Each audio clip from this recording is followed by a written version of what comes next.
Hey folks, this is Vince with Ads Gaming Addiction, and today we're going to quickly check out Northgard. Specifically, we'll be looking at the newest clan that was just released as DLC, Hafgufa, Clan of the Turtle. So these are nomad merchants of Hafgufa, and they are great partners if you can bargain peace with them. They are experts at getting what they need and possessing what their enemies desire, thus turning them into allies or eliminating them before they have a chance to react. So difficulty to learn, you've got 2 stars, development 3 stars, military 1 star, and support 2 stars. And off to the right hand side of the screen you can see what their unique qualifications are. This clan can buy villagers with food. The cost increases with the population size and decreases over time, based on happiness and population growth speed. When a zone is attacked, civilian units automatically garrison themselves in buildings. When they exit the garrison, they gain a defense bonus for a few seconds. The clan earns plus 30 fame for each positive level of relation with other clans and factions, and caravans can be purchased at the town hall. They are unique nomad buildings that can be deployed in any neutral or clan zone to collect the natural resources it contains. Then you've got some fame bonuses down here. This surge in demand requires 200 fame. You can purchase another caravan. Working shopkeepers also produce crowns, and you can assign 1 more per caravan. And then you've got at 500 fame here. Knights in very shining armor requires 500 fame. Military units gain 1% attack power and defense for every 50 crowns in stock. You can purchase villagers for crowns instead of food. And then you've got the unique relic here, the Advaranot ring. Sure, that's right. The clan can buy and sell relation with clans and factions. And then lastly, we've got the knowledge tech tree here. I'm just going to go over the ones that are unique to this particular clan. Overcompensation. Max war bond is increased by +2 and can be exceeded for a higher recruitment price. Supply chain. Ally units consumption in the game zone as a caravan is reduced by 15%. The reduction is increased to 30% for military units. Down here we've got assets export, unlocks the lighthouse and sea trade route with Northgard. Resources collected from caravans can be directly sent via trade routes. Targeted clans or factions receive the entirety of the production, and relations with them are improved by a fixed amount. We've also got advanced prospection, there we go. The further a zone is from the clan's territory, the more shopkeepers' production is increased. Shopkeepers also benefit from forged tools for the resources they collect. And then you've got aggressive marketing. Deployed caravans behave like defense towers and benefit from all bonuses affecting them. So yeah, very, turtle heavy, very like trade heavy, very relationship heavy. So if you're into that kind of thing. There's also some unique units here. The Njord, whatever, is the best at bargaining and will instantly bring down the price of everything he plans on buying around him. His particular fighting style allows him to dodge some of his enemies' attacks. The caravan, which we've already mentioned, mobile buildings that can be deployed in clan and non-hostile neutral zones. Assigned units become shopkeepers that can collect any natural resource they contain, and when deployed in a neutral zone, it temporarily colonizes it. And then lastly, shopkeepers, workers assigned to caravans can collect any natural resource in a zone and move with the caravan even outside the territory. Okay, so with all that gobbledygook out of the way, Idly and I have had a chance to play this cooperatively, just a typical comp stomp against the AI. And I think we have varying opinions on this one. At first, I was attracted to this particular faction because in a lot of RTS games that I play, I typically employ some kind of turtle mechanic, meaning I wall up, I put towers all over the place so you can't even touch me, and then I just attrition you to death. Like that's what I like. And that's not what this clan is. Based on what I've seen, this clan is more like it.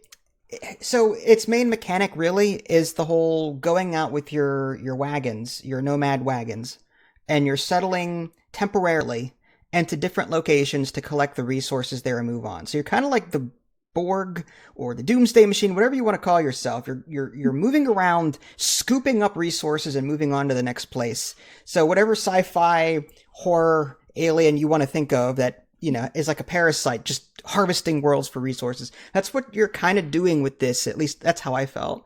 I was going around to this land. There was only a one stone mine there. So I'm like, I'm not going to bother colonizing that for food. I'm just going to go ahead and bring my cart over to it. I settle it temporarily, and I can choose which resource I want to mine at that location. I can do food or wood, or if there's a mine there, I can do stone or iron, whatever. So that was appealing to me. It saved me the initial cost up front of having to branch out too quickly. On the other side of that, you have to spend that food that you would normally spend colonizing to get villagers. There is no automatic villager earning in this game. There's no automatic bar that when it fills up, you get a villager. No, you have to manually summon these guys.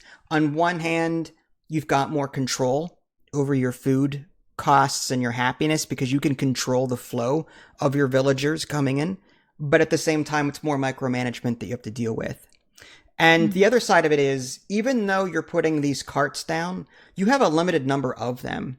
So if you were to pack one up and move it somewhere else, if you had any buildings, like if you had a healer's hut or guard tower or something at that location, and it goes from your temporary control to a neutral again, your buildings will burn and go down. So you either have to then colonize it once you pack up and move, or you have to keep your little wagon there to prevent your buildings from being destroyed. So at first I was attracted to the way this particular faction played, but then I was hurting for space, so I had to colonize out anyway. And because you're encouraged to send your carts out and put yourself down on land that's neutral, you're typically settling down next to a neutral faction, and it pisses them off when you do that. It counts as colonizing that location. So I was constantly trying to get these resources that were next to these neutral factions, and they were getting mad at me. And the whole shtick of this particular faction is make nice with everybody to increase your fame. So I was shooting myself in the foot trying to use the one mechanic, moving around and collecting resources, but that pissed everyone off. So I couldn't make use of my fame bonuses really. So that was I was at ends. And there was a bug I ran into too. There was one technology that I unlocked that allowed me to build a lighthouse and trade with I don't know what it was an offshore faction, but I couldn't build the lighthouse when I took the technology. And I couldn't figure out how to build that lighthouse. The lighthouse button was grayed out in the build menu. So that was a problem. So I never ended up, I took the technology, but I never ended up building that structure to make use of the faction's bonuses. So the more I played this faction, the more I realized it wasn't for me. So Idly, what do you think of this faction? How did you... I think I had a slightly easier time because I did not send out my caravans to neutral places.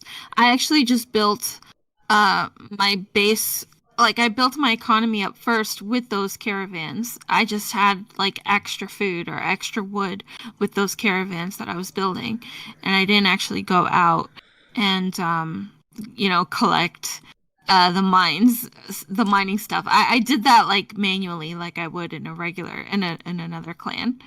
So that's what I did. Okay, interesting. Yeah, you have to assign workers to the wagons that you're putting down. So I think you can have up to two or three villagers per wagon. So they turn into their own worker type whenever you do assign them. So once you assign them, you have to bring them back to the town hall to reassign them as villagers to do something else. So it's just you're moving them around with a cart. Luckily, you do get bonuses for there's a bonus in the tech tree. The further out the caravan is, the little wagon, the cart, the faster the resources trickle in, which is nice. Yeah. So there's a reason to do what you're doing for sure. But I was trying to use the caravans as I don't feel like settling here. So I'm just going to harvest everything and pack up and never come back to it. but it didn't really work out. You have to branch out anyway to get to the enemy. Yeah. Otherwise, there's a military penalty. Because, like, if you try to attack enemy territory and there's too much unclaimed territory between the two, your units suffer a penalty. So, like, you're kind of encouraged to capture territory anyway. So, like, I couldn't find the best use for anything, and I'm typically not a diplomacy kind of person. I never make use of it in games because the end game is always me destroying the enemy anyway. you know, so I never use it. I'm sorry. What else did you have to say?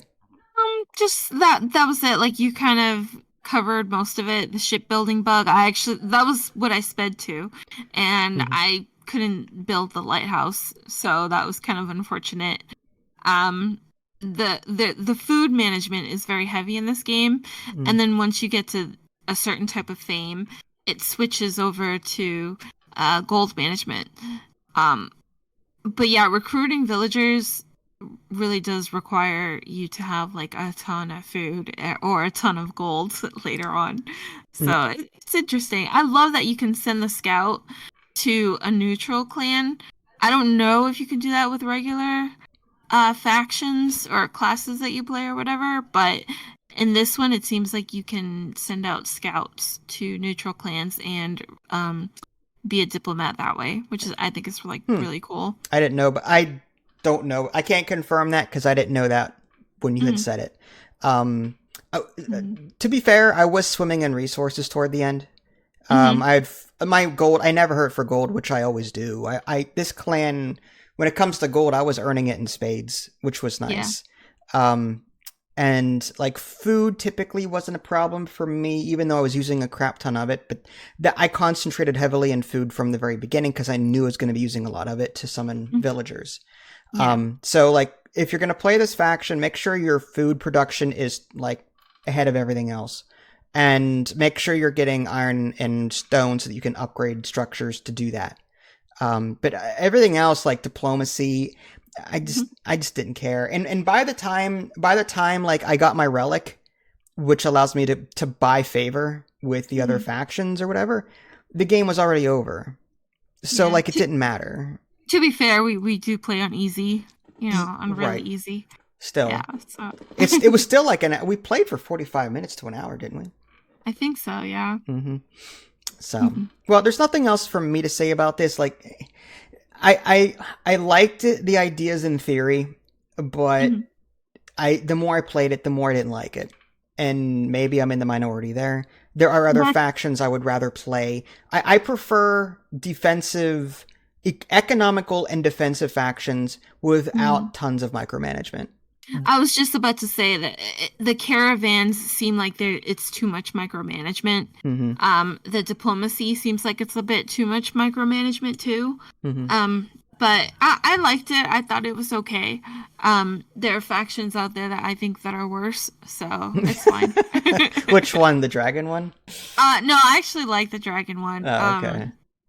Interesting. The lion. Lion. Well, the whole European factions are the whole survivability, whatever it is, the livability, that takes some getting used to, but that's a different video. Yeah. So, all right, folks. Well, there you go. Clan of the Turtle. I've got some mixed feelings about it, but if you're a Northgard fanatic, then by all means, check it out. This is Vincent Ali. Thanks for watching. We'll catch you all next time. Take care. Bye, guys.